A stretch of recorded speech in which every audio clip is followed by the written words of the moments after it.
You're the founder of the Beat DC. Yes. By the way, round of applause for that, because if you don't read it, you should be reading that. Thank you.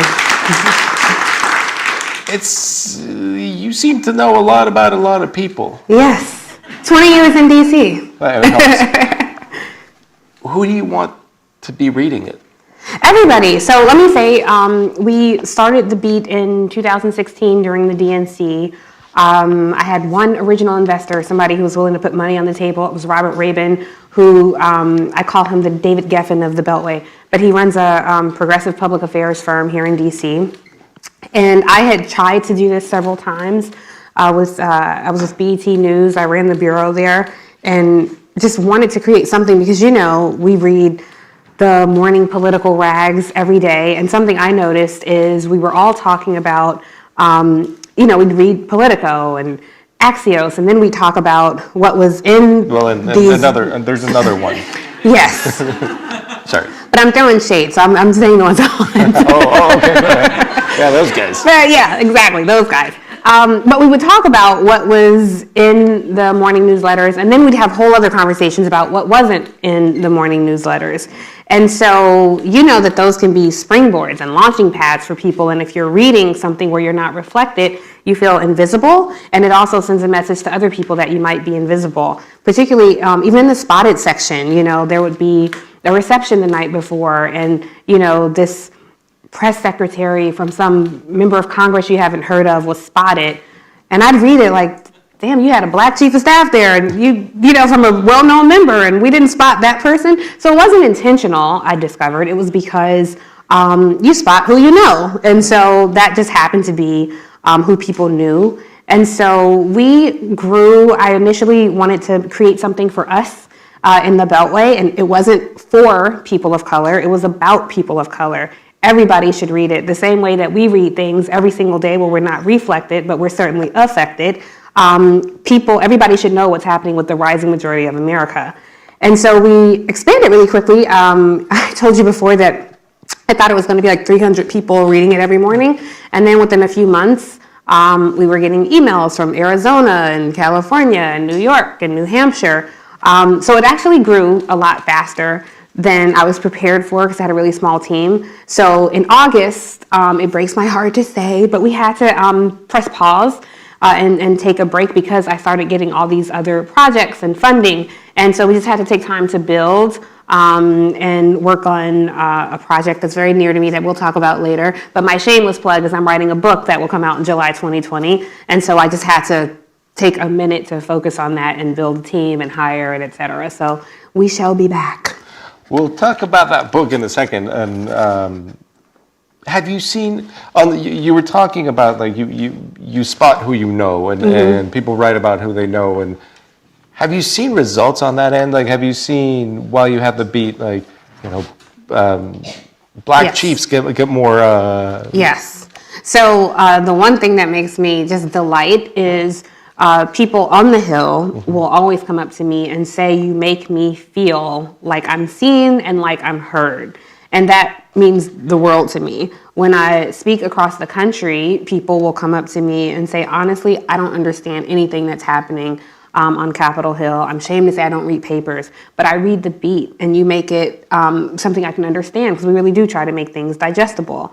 We definitely disrupted the political space, but more importantly, we made what happens in the Beltway more consumable for people who may be intimidated by what's happening here. And it's so much. I mean, I've said before, covering this administration is like trying to catch confetti because there's, a scandal every single day.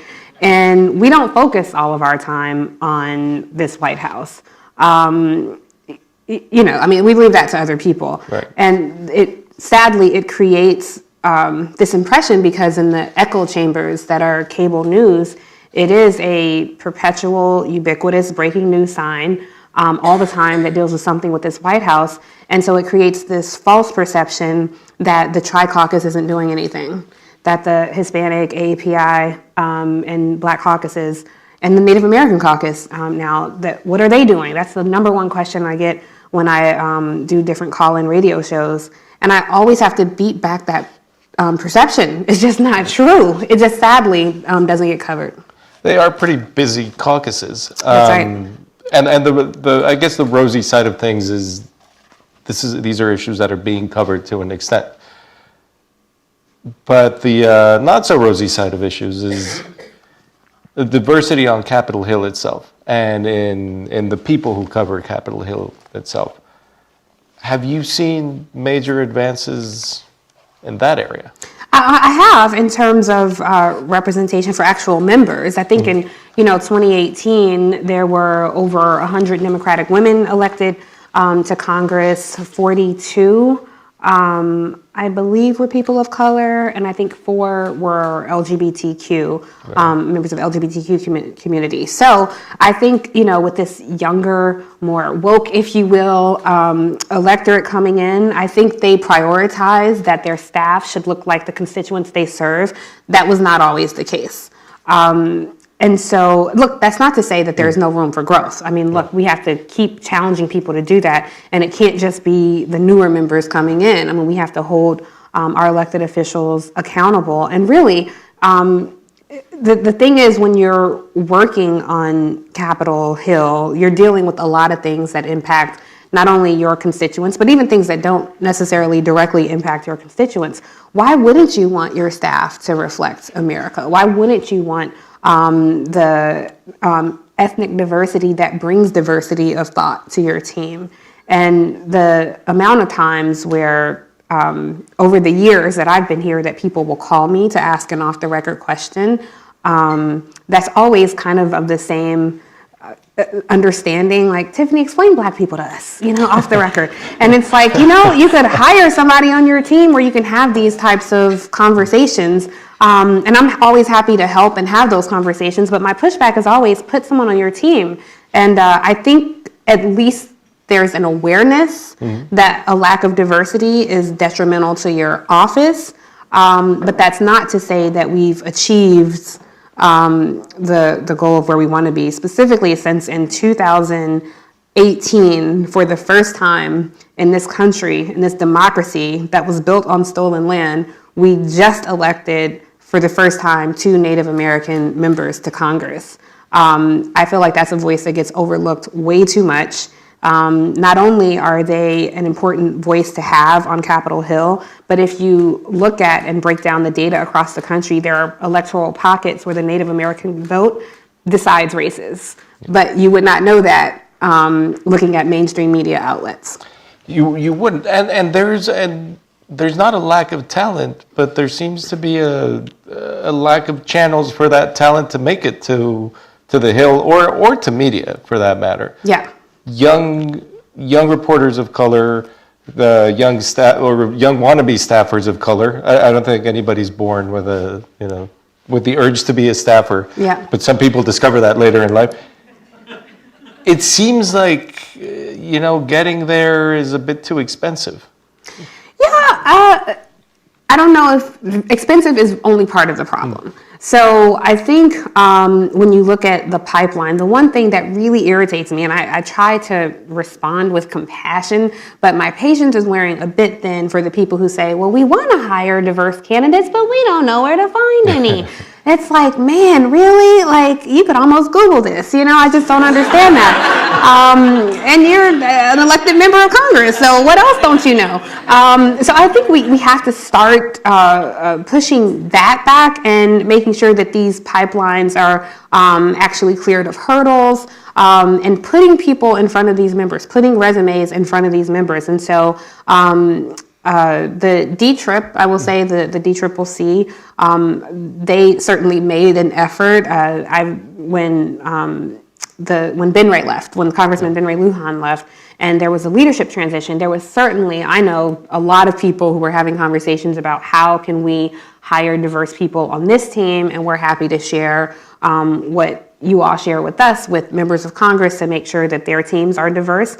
But, there are also some kind of way privileged people with money find their way to the Hill.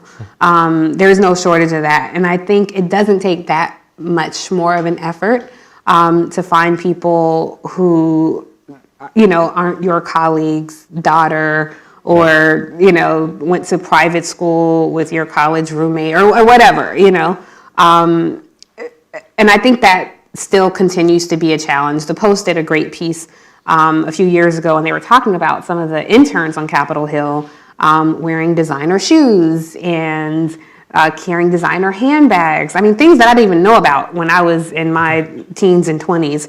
But I certainly remember working alongside people who could do that, and people, getting these great, cute little apartments on Capitol Hill. I mean, you're looking at tens of thousands of dollars to intern on the Hill. And then when you take the economic divide in this country and consider how many people of color can afford to come and do that, in which a lot of times these internships do lead to staff placements in offices.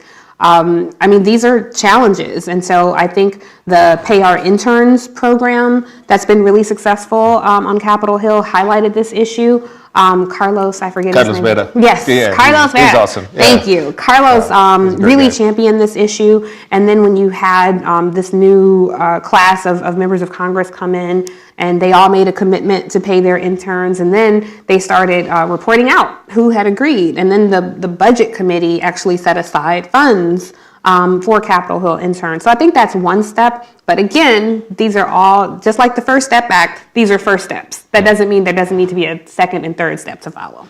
We're going to have time for like maybe one audience question. Does anybody have one ready? Oh, well, they're right there. One thing that is helpful is to hear members of Congress who are people of color, both in the CBC, KPAC, and CHC, ask the companies that come to lobby them, where is your blank person? Where is your African American person? Where is your Latino person? Where is your Native American person? Because unless and until members of Congress are actually putting companies and nonprofits and lobbying firms on the spot, it's not going to change. So I know personally of two powerful Black and African American and Latino members who do this, and it's very, very helpful for all people of color who are trying to break in. You were talking Yes, about that backstage. yeah. Is that a recent development? No. So for years, as I'm sure you know, there are members who will ask, well, how many African Americans are on your board of directors? How many people of color are in your C-suite? And I think those are perfectly fine questions to ask. I think they should be asked. It really bothers me when you hear some people who, will criticize this and, talk about, identity politics and, this shouldn't, take place in our society, as if, the poor working white class wasn't identity politics in its own way. So we have to make sure that we are unapologetic in showing up in this space and representing who we are, because it's not just about the opportunity for the individual. It's, when you're in the room, it's not just you in that room. It is you in that room. And I think, there are some people who are unapologetic in that space. And we have to keep pursuing that issue. And I'd say bravo to those members of Congress for asking. I have been in some of those meetings, and the shame and embarrassment that's on people's faces when they don't have an answer, I hope turns into action where you do consider it. And I'll just say, I'm sure there are a lot of people in this room, when you are at a table, when you show up in that space and you're, working on your portfolio, it doesn't mean that you just have to work on the Latino portfolio or the AAPI portfolio or the Black portfolio. You are capable of doing a lot of things. And still, there is a constant pressure to justify your presence there. And that is exhausting. And it also narrows the pipeline, because nobody ever shows up in a room and asks, what are all these ordinary white people doing here? But you could be an Ivy League graduate and have to justify your presence at a table, and we've got to disrupt that way of thinking. So I love when I hear stories that members of Congress are still pressing that issue. One last quick one. We haven't picked on the media enough. Do we have time? I'm happy to talk about that. We don't. But why don't we see more reporters of color? I mean, that's a hell of a question for me to ask with us two sitting here. Right? But what happened there? Yeah, so I think in media, let me say I've worked in some capacity of media for 20 years. This is where y'all supposed to gas. No way, you've been working for 20 years. I have. Yes, for 20 years. And I will say that in my experience, I worked at CNN, I ran the BET Bureau, I worked at Discovery, different places where I've worked. When I've worked for places that were not minority-owned companies, the decision makers do not look like me consistently. 20 years later, I've gone from the control room to the green room. The decision makers still do not look like me.